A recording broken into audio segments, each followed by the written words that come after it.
నమస్కారం V7 city news కు స్వాగతం. తిరుచానూరు శ్రీ పద్మావతి అమ్మవారి అనుబంధ ఆలయంలో కొలువైన శ్రీకృష్ణ స్వామివారు గురువారం బంగారు తిరుచుపై మాడవీధుల్లో ఊరేగుతూ భక్తులకు దర్శనమిచ్చారు. స్వామివారి రోహిణి జన్మ నక్షత్రం సందర్భంగా ఆలయంలో ప్రత్యేక పూజలు నిర్వహించారు. ఇందులో భాగంగా ఉదయం సుప్రభాతంతో స్వామివారిని మేల్కొల్పి నిత్య కైంకర్యాలు నిర్వహించారు. మధ్యాహ్నం శ్రీకృష్ణ స్వామివారి ముఖమండపంలో శ్రీకృష్ణ స్వామి ఉత్సవాలకు అభిషేకం చేశారు. సాయంత్రం శ్రీకృష్ణ స్వామివారిని సర్వాంగ సుందరంగా అలంకరించి తిరుచిపై కొలువు తీర్చారు. అనంతరం విశేష అలంకరణలో విరాజిల్లుతున్న స్వామివారు రుక్మిణి సత్యభామలతో కలిసి తిరుచిపై కొలువు తీరి 4 మాడవీధుల్లో విహరించి భక్తులకు అభయ ప్రదానం చేశారు. పెద్ద సంఖ్యలో భక్తులు స్వామివారికి కర్పూర నీరాజనాలు అందజేశారు. ఈ కార్యక్రమంలో ఆలయ ఇన్ఛార్జ్ సూపరింటెండెంట్ ప్రసాద్, విఏ రాము, ఇన్స్పెక్టర్లు చలపతి, సుబ్బారాయుడు, భాస్కర్ నాయుడు తదితరులు పాల్గొన్నారు. మా అత్త నాగభూషణమ్మ స్వయార్జితమైన భూమి మంగళం గ్రామ లెక్క దాఖలా సర్వే నంబర్ 78/2B1లో దాదాపు 2 ఎకరాలు ఉందని, అయితే సదరు భూమిని కొంతమంది వ్యక్తులు దౌర్జన్యంగా ఆక్రమించి ప్రహారీ నిర్మాణం చేపట్టడం దారుణమని జిల్లా ఉన్నతాధికారులు కలగచేసుకుని భూమిని రక్షించి తమకు స్వాధీనపరచాలని తిరుపతి కట్టకిందపల్లెకు చెందిన పావని కోరారు. గురువారం మంగళం పరిధిలోని మంగళం సెట్టిపల్లె గ్రామ మార్గంలోని మిట్ట గాంధీపురం వద్ద కల వివాద భూమి వద్ద మీడియా సమావేశాన్ని ఏర్పాటు చేశారు. ఈ సందర్భంగా ఆమె మాట్లాడారు. 5 years బ్యాక్ మా ఆయన చనిపోయే కాడికి రాజారెడ్డి అనే వ్యక్తి ఈ స్థలంలో వచ్చి ఆక్రమించుకొని ఇది నాది అని చెప్పి ఈడ పనులన్నీ జరిపిస్తున్నాడని కిరణ్ కుమార్ రెడ్డి అని అమర్నాథ్ రెడ్డి అని 2 వ్యక్తుల్ని నేను దింపినాను. దింపేకాడికి వాళ్ళు ఉండుకొని ఏం చేశారంటే నేను ఇది బాగా నీట్గా వాళ్ళని తరిమేస్తాను, మీ భూమి మీకు ఇస్తానని చెప్పేసి వాళ్ళు ఇద్దరు కలిసిపోయి నన్ను అగ్నెస్ట్గా చేసి నన్ను పక్కకు దోయేసి ఎవరితో చెప్పుకుంటావో చెప్పుకో, యాడికి పోతావో పో అనేసి ఇదొక పేపర్ ఒకటి నా దగ్గర అక్రమంగా రాయిపించుకొని నన్ను చాలా ఇబ్బంది పెట్టి నిన్ను చంపేస్తాము, మిమ్మల్ని నరికేస్తాము కైలాకి వస్తే అని చెప్పేసి మమ్మల్ని వేధిస్తున్నారు, రానీయకుండా చేస్తున్నారు. ఈడ పనులు జరిగే వాళ్ళని పని ఆపండి అంటే పనుల దగ్గరనే మమ్మల్ని కొట్టిస్తా, మమ్మల్ని బాధ పెట్టిస్తూ ఉన్నారు. 4-5 సార్లు వచ్చి పని ఆపుతా ఉంటే ఆపకుండా వాళ్ళు ఇష్టంగా వాళ్ళు చేసుకుంటున్నారు. రెవెన్యూ డిపార్ట్మెంట్కి పోయేసి సర్వే చేయండి అని ఈ ల్యాండ్ని అడిగితే ఇది ప్రభుత్వ భూమి అంటున్నారు. మరి ప్రభుత్వ భూమిలో ఇలా ఎందుకు కట్టుకుంటున్నారు అనేది నాది వాదన. 1 నెల క్రితం వెళ్ళి నేను ఇది సర్వే చేయించండి, మా కాగితాలన్నీ 1B అడంగాలన్నీ చూపించి ఆల్రెడీ మేము రిజిస్ట్రేషన్ దాఖలీలో 76లో మాది రిజిస్ట్రేషన్ కాబడింది. ఈ భూమి ఎస్సీ వాళ్ళ దగ్గర కింద మేము ఎస్టీ వాళ్ళమి మేము తీసుకుని దానివల్ల నువ్వు ఎస్టీ వాళ్ళు ఎవరికి చెప్పుకుంటావో చెప్పుకో, మేము రెడ్డిస్ నువ్వేం చేసుకుంటావో చేసుకో. సైట్ ఇది రిజిస్ట్రేషన్ కాబడింది. మా మామ ఉండే ఆయన 3కి వీలునామా రాశాడు. వీలునామాలో మేము పాయగత్తలు ఇద్దరం రాసుకొని ఒకటి వచ్చి ఆ పక్క ఉంది, మా మామ ఇవ్వలేదు, మేమిద్దరమే ఇచ్చాము ఆడపిల్లలం అనేసి మా వాళ్ళే మమ్మల్ని మోసం చేస్తారని వీళ్ళని నమ్మేదానికి వీళ్ళు నట్టేట ముంచేసి చంపేస్తామంటున్నారు. ఎక్కడ కానీ నిలువ నీయకుండా చేస్తున్నారు మమ్మల్ని. అదే పేరు కృష్ణయ్య భూమి, ఇది కృష్ణయ్య భూమి.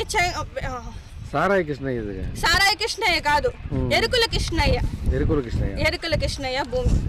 సర్వేకి వచ్చినప్పుడు సారాయి కృష్ణయ్య కాదు, ఆ పక్క ల్యాండ్ ఆయనది. ఈ పక్క కాలువకి ఈ పక్క ఉండేది కృష్ణయ్య గారి భూమి. ఆయనకి ఎంత భూమి? 2 ఎకరాల భూమి. 78/2B1లో 2 ఎకరాలు మా తాత స్టార్టింగ్ లోనే రాయిపించుకున్నాడు. ఈ ఎస్సీ వాళ్ళ కింద రాయిపించుకున్నాడు. బుట్ట చెంగల్ అని వాళ్ళ దగ్గర మా తాత కొనుక్కున్నాడు. ఎప్పుడు 5,000 రూపాయలకి ఏమో కొనుక్కున్నాడు. ఎప్పుడు కొన్నారు? 76లో 1976లో రిజిస్ట్రేషన్ అయింది. ఇప్పుడు ఏం చెప్తున్నారు రెవెన్యూ వాళ్ళు? ఇది ప్రభుత్వ భూమి అంటున్నారు. ప్రభుత్వ భూమి అంటారు. మరి ప్రభుత్వ భూమిలో ఇది ఎందుకు కట్టడాలు కడుతున్నారు? మాది సాగు చేసింది ఉన్నది. మేము లోన్ ఇచ్చినారు. రెవెన్యూకి అప్లై చేసినప్పుడు ఉన్నాయి. లోన్ తీసుకున్నాము. ఈ వర్క్ 7 నెలలుగా నుంచి ఇబ్బంది పెడుతున్నారు. అంతకుముందు 1 ఇయర్ ఇబ్బంది పెట్టారు. 1 ఇయర్ ఇబ్బంది పెడితే మళ్ళీ రాజారెడ్డి అనే వ్యక్తిని, అమర్నాథ్ అనే వ్యక్తిని, కిరణ్ కుమార్ రెడ్డి అనే వ్యక్తిని వాళ్ళిద్దరిని కలిసి కిరణ్ కుమార్ అమర్నాథ్ అనే వ్యక్తిని కలిసి రాజారెడ్డిని తరిమేయంటే రాజారెడ్డిని తరిమేయకుండా వాళ్ళతో కుమ్మక్కయ్యి వాళ్ళు ఒక పేపర్ రాసుకొని నువ్వేంది వచ్చే సైట్ కాడికి నువ్వెవరు చెప్పుకుంటావో చెప్పుకొని నన్ను బెదిరిస్తా ఉన్నారు. తిరుమలలోని తరిగొండ వెంగమాంబ అన్నప్రసాద భవనంలో గురువారం టీటీడీఓ శ్యామలరావు, అదనపు పీఓ వెంకయ్య చౌదరిలతో కలిసి టీటీడీ చైర్మన్ భక్తులకు వడవడ్డింపు కార్యక్రమాన్ని ప్రారంభించారు. అనంతరం చైర్మన్ మాట్లాడుతూ తాను బాధ్యతలు స్వీకరించిన తరువాత అన్నప్రసాదం మెనూలో భక్తులకు అదనంగా ఒక పదార్థం వడ్డించాలని ఆలోచన కలిగిందని అన్నారు. ఈ విషయాన్ని సీఎం నారా చంద్రబాబు నాయుడు దృష్టికి తీసుకువెళ్లగా ఆయన అంగీకారంతో వడల వడ్డింపు కార్యక్రమాన్ని ఈ రోజు నుండి ప్రారంభించామని అన్నారు. ఇప్పటికే భక్తులకు నాణ్యమైన దినుసులతో భక్తులకు రుచికరమైన అన్న ప్రసాదాలు అందిస్తున్నట్లు టీటీడీ చైర్మన్ బీఆర్ నాయుడు తెలిపారు. భక్తులకు పంపిణీ చేసే వడ తయారీలో శనగపప్పు, పచ్చిమిర్చి, అల్లం, కరివేపాకు, కొత్తిమీర, పుదీనా, సోంపును ఉపయోగించనున్నారు. అన్నప్రసాద కేంద్రంలో ఇకపై ప్రతిరోజు ఉదయం 10:30 నుండి సాయంత్రం 4 గంటల వరకు 35,000 వడలను భక్తులకు వడ్డించనున్నట్లు తెలిపారు. భవిష్యత్తులో ఈ సంఖ్యను మరింతగా పెంచి భక్తులకు రుచికరమైన భోజనం అందిస్తామని తెలియజేశారు. ఆ సందర్భంగా నా మనసులో ఒక ఆలోచన వచ్చింది, ఇంకొక పదార్థం పెడితే బాగుంటుందని.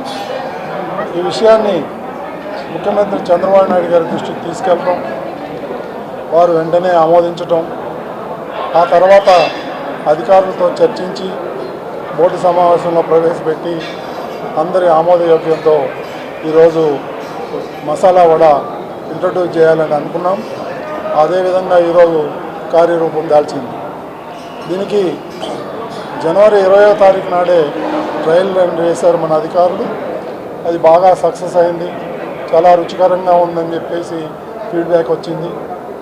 దానికి అనుగుణంగానే కొంత సమయం పట్టింది, ఎందుకంటే అన్ని ఏర్పాట్లు చేసుకోవాలి. వంట కావాల్సిన ముడి సరుకులు అయితేనే ఉంది, దానికి కావాల్సిన సిబ్బంది అయితేనే ఉంది, అవన్నీ సమకూర్చుకోవటం.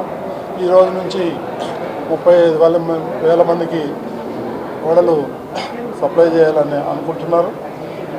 ఇక దీన్ని ఇంకా పెంచి అందరికీ అందుబాటులో తెచ్చేదానికి మన అధికారులు కృషి చేస్తున్నారు.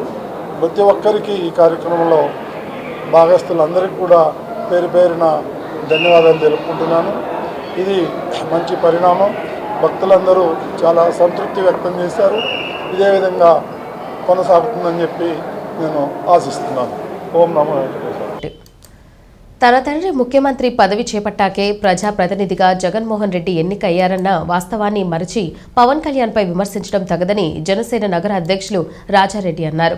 గురువారం ఉదయం రాజారెడ్డి మీడియాతో మాట్లాడుతూ ప్రతిపక్ష హోదా కావాలని జగన్మోహన్ రెడ్డి పదే పదే అడుక్కోవడం ఆయన పదవి కాంక్షకు నిదర్శనమని అన్నారు.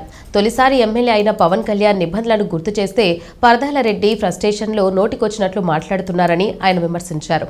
పవన్ కళ్యాణ్ కార్పొరేటర్కు ఎక్కువ, ఎమ్మెల్యేకు తక్కువన్న జగన్మోహన్ రెడ్డి వార్డు మెంబర్కి ఎక్కువ, సర్పంచ్కు తక్కువ అని ఆయన ఎద్దేవా చేశారు. మొట్టమొదటిసారిగా ఎమ్మెల్యేగా గెలిచి అసెంబ్లీలో రూల్స్ ఏ విధంగా ఉండాలి, ప్రతిపక్ష నేతకు ప్రతిపక్ష నాయకులకు ఎటువంటి రూల్స్ ఉంటాయని చెప్పని క్లియర్ కట్గా మా అధ్యక్షులు పవన్ కళ్యాణ్ గారు ఒక్కసారి ఎమ్మెల్యే అయినా కూడా రూల్స్ గురించి చాలా చక్కగా చెప్పారు. వెంటనే పరదాలు కప్పుకున్నటువంటి పరదాల రెడ్డి, మాజీ ముఖ్యమంత్రి జగన్మోహన్ రెడ్డి గారు రూల్స్ గురించి మాట్లాడితే పరదాల రెడ్డి గారికి కోపం వస్తాను. ఎందుకు కోపం వస్తాను మీకు? కౌన్సిలర్కి ఎక్కువ, ఎమ్మెల్యే గారికి తక్కువ. ఒక మాజీ ముఖ్యమంత్రిగా వండుకొని మీరు ఇటువంటి మాటలు మాట్లాడడం సంస్కారమా? మేము మాట్లాడగలుగుతాం. వార్డ్ నెంబర్కి తక్కువ, వార్డ్ నెంబర్కి ఎక్కువ, సర్పంచ్కి తక్కువ అని. కానీ మాకు సంస్కారం ఉంది, మేము ఆ విధంగా మాట్లాడే వ్యక్తులం కాదు. జనసేన పార్టీ అంటే జనసేన పార్టీ నాయకులకి, కార్యకర్తలకి, అందరికీ సంస్కారం నేర్పించారు మా అధ్యక్షుడు గారు. నువ్వు పవన్ కళ్యాణ్ గారి గురించి మాట్లాడే ముందు మీ నాన్నగారు ముఖ్యమంత్రి కాకపోయింటే నువ్వెవరో అసలు జనాలకు తెలిసేదా?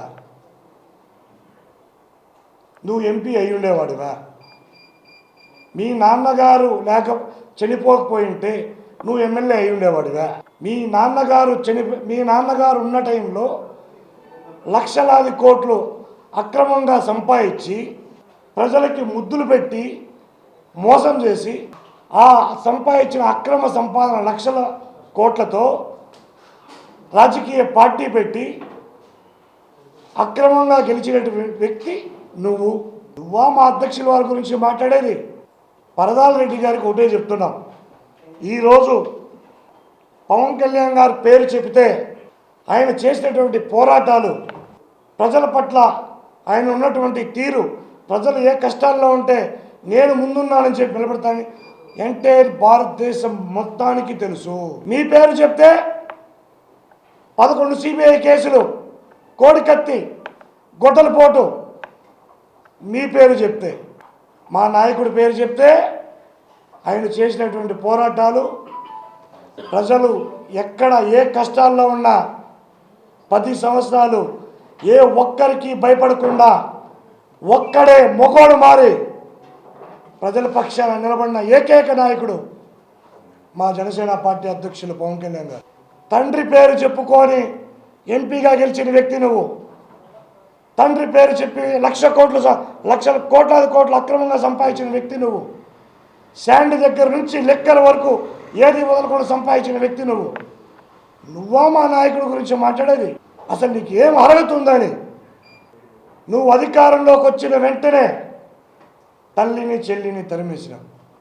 అధికారంలోకి వచ్చిన వెంటనే ఎటువంటి దోపిడీలు చేశారు, ఎటువంటి గూండాగిరి చేశారు మీకు తెలీదా? పవన్ కళ్యాణ్ గారి గురించి మాట్లాడేటప్పుడు పవన్ కళ్యాణ్ గారి గురించి పూర్తిగా తెలుసు మీకు.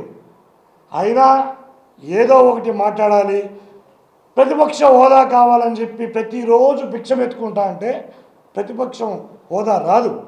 దానికి కొన్ని రూల్స్ ఉంటాయి. ఆ రూల్స్ ఒక్కసారి గెలిచిన ఎమ్మెల్యేనే ఆ రూల్స్ గురించి అసెంబ్లీలో చాలా చక్కగా చెప్పారు. భారతదేశంలో దాదాపు 140 కోట్ల జనాభాలో 70 కోట్లకు పైగా మహిళలే ఉన్నారని, అలాంటప్పుడు పురుషులతో పాటు మహిళలకు కూడా సమాన హక్కులు కల్పించగలిగితే చిత్రపటంలో భారతీయ మహిళలకు దక్కిన గౌరవం దశదిశలా కీర్తిని ప్రాప్తిస్తుందని తుడా కార్యదర్శి డాక్టర్ వెంకటనారాయణ అన్నారు. అలాగే గాంధీజీ, కందుకూరి, రాజా రామ్మోహన్ రాయ్, పూలే వంటి మహానీయులు మహిళల కోసం ప్రవేశపెట్టిన సంస్కరణల అడుగుచాడలే నేటి మహిళాభివృద్ధికి సోపానాలని ఆయన పేర్కొన్నారు. గురువారం ఉదయం తిరుపతి ప్రెస్ క్లబ్లో ఏర్పాటు చేసిన మీడియా సమావేశంలో ఆయన మాట్లాడారు. మహిళలు ఉన్నటువంటి కొన్ని కార్యక్రమాల్లో వారికి మంచి సజెషన్స్, మంచి అభిప్రాయాలు చెప్పాలన్నటువంటి ఉద్దేశంతోనే మేడం గారిని డాక్టర్గా ఈ కార్యక్రమానికి ఆహ్వానించారు. మేడం గారు ఉదయం రాలేకపోయినారు. అయినా ఈ కొద్ది మందికైనా మేడం గారు మంచి విలువైన మాటలు సమయం మేడం గారు అందరూ ఉంటే చాలా బాగుండేది. ఇంకా ఎక్కువ మేడం గారు మంచి మాటలు వినడానికి మనకు ఆస్కారం. జయపాల్ గారు మీకోసం ఒక పాట రాయమన్నారమ్మా, టైం లేదు. డిపార్ట్మెంట్ అంటే కూర్చొని ప్రశాంతంగా పాట కూడా రాయమని మేడం గారు మంచి రచయిత కూడా. మంచి సాంగ్ రాశారు మన సులభత గురించి. మేడం గారు నేను మహిళల మీద ఒక మంచి పాట రాయండి మేడం, రాసి వినిపించండి అన్నాను. సమయాభావం లేకపోవడం, మేడం గారు హడావిడిగా పాపం అంత బిజీలో కూడా మరి మూలకి ఉన్నాం మనం. ఎప్పుడు సొసైటీలో ఈరోజు నేను ఇక్కడ వచ్చి కూర్చొని మీకు నా సాటి మహిళలకి నేను సన్మానం చేసే పరిస్థితికి మనం వచ్చామంటే మన గురించి పోరాడిన వాళ్ళు పురుషులు. ఇక్కడ ఈసారి మహిళా దినోత్సవం థీమ్ ఏమంటే యాక్సిలరేషన్ యాక్షన్. అంటే ఏంటి? ఒక సమానత్వం, అంటే genders male and female both are equal and సొసైటీకి ఇద్దరు కావాలి, అండ్ మహిళలు అన్ని రంగాలలో అభివృద్ధి చెందాలి అనేది కొన్ని థీమ్స్ పెట్టారు ఇంటర్నేషనల్గా. చెప్పాలంటే మనము ఒక విధంగా థ్యాంక్ఫుల్గా కూడా ఉండాలి.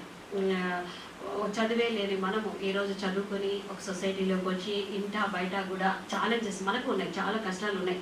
ఇంట్లోనూ కష్టాలు ఉన్నాయి, అంటే పిల్లల పెంపకం కానీ, భర్తకు సహకరించడంలో కానీ, సమస్యల్లో పాల్గొని మనం వాళ్ళ సమస్యని మనము ఆలోచించి సక్రమంగా చేయడంలో కానీ, అలాగే బయట వచ్చినాక ఇంకా డిఫరెంట్. మీకు అందరూ కూడా, మీరు కూడా సొసైటీలో ఉన్నారు కాబట్టి, యూఆర్ ఆల్సో ఎంప్లాయీ లాగా ఉన్నారు కాబట్టి మీకు తెలుసు ఎలాంటి రకాలు ఏ బాధలు మనకు ఉన్నాయి.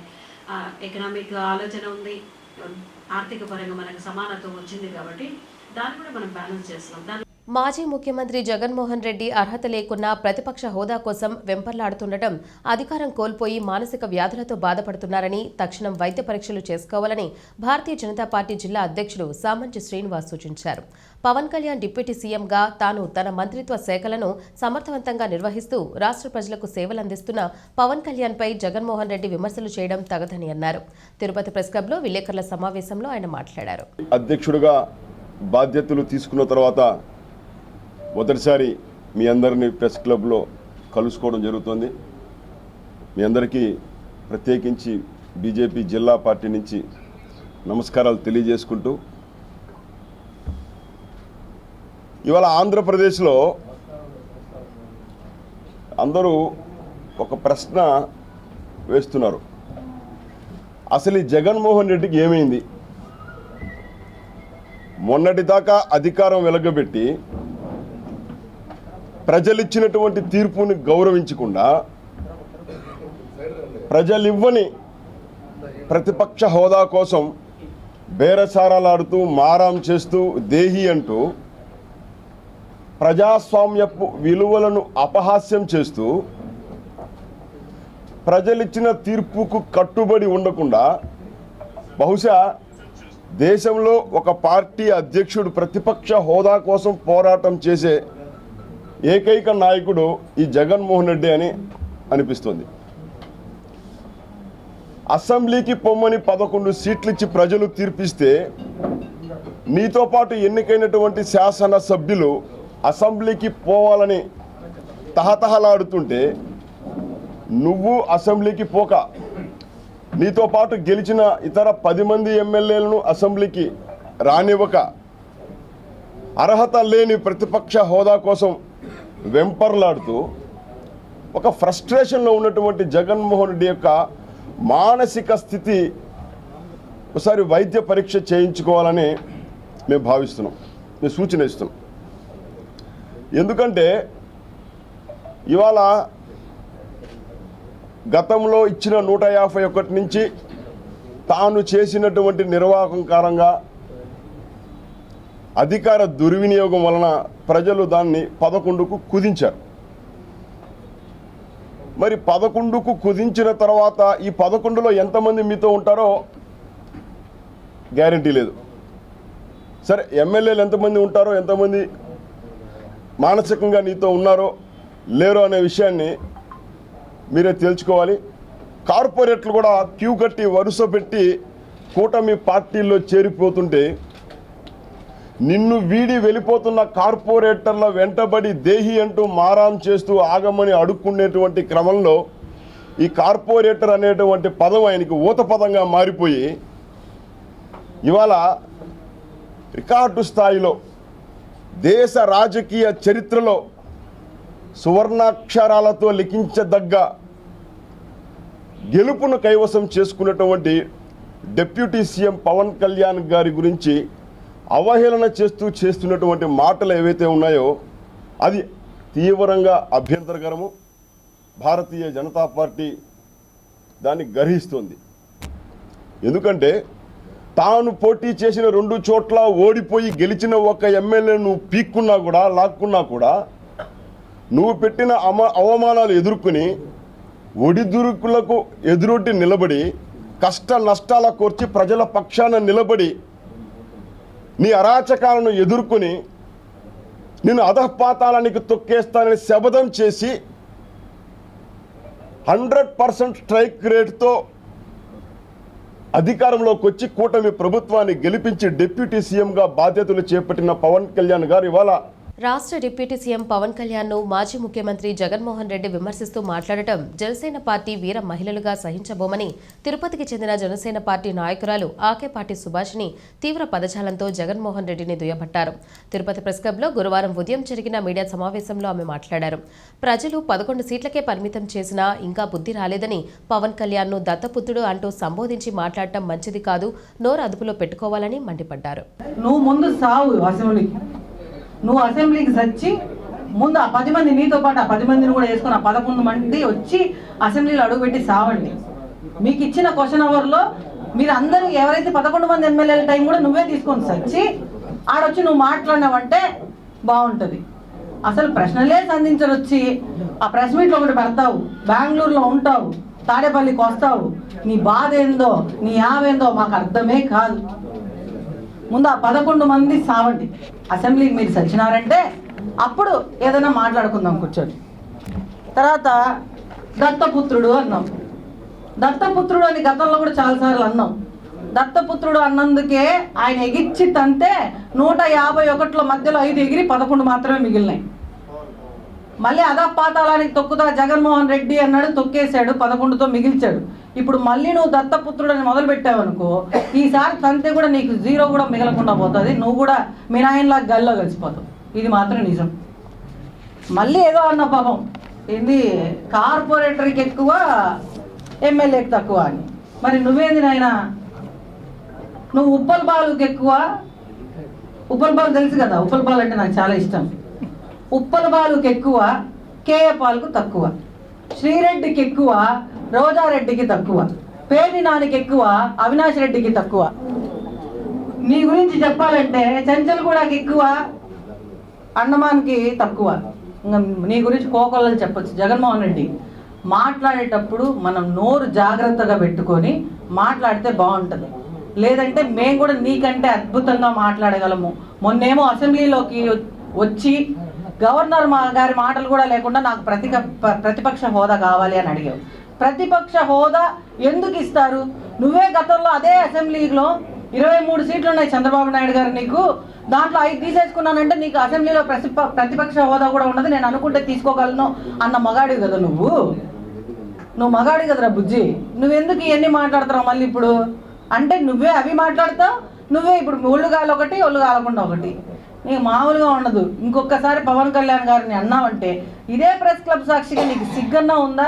ఇదే ప్రెస్ క్లబ్ సాక్షిగా నీకు చీర సార కూడా పెట్టిండా? నీ నోరు అదుపులో పెట్టుకో, ఇట్లా ఆడింగోడు మాటలు మాట్లాడకు అని. కానీ మళ్ళీ ఆడోళ్ళలాగా వచ్చి కొలాయిల దగ్గర ఆడోళ్ళు మాట్లాడతారు, అటే మాట్లాడతావు.